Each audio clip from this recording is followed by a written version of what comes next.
Jo, jo, jo, willkommen bei der Familie Shekerji. Sag mal Hallo. Jo, yes. Hallo. Wir sind voll aus. Ich hole euch wieder ab. Danke.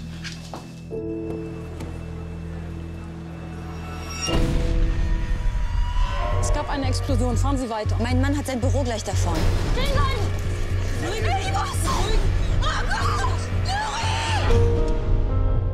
Hast du sich bei den Todesopfern um ihren Mann?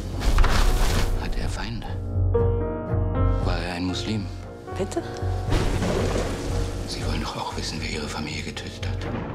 Das ist noch eine Türkengegend, wo das Büro von meinem Mann ist. Doch, da war eine Frau, die hat ihr Fahrrad vor seinem Büro abgestellt. Das war eine Deutsche. Sie war so deutsch wie ich bin. Du hast recht gehabt.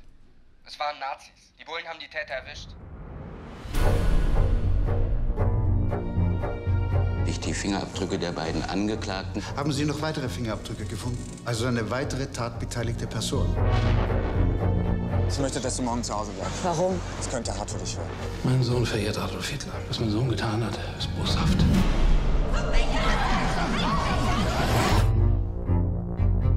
Steht in der Polizeiakte, dass wir was bei dir gefunden. These are my friends. Have you seen them? I don't know these people. Kennen Sie das? Was ist das hier für ein Symbol auf dem Banner? Bringst dich doch nur in Schwierigkeiten.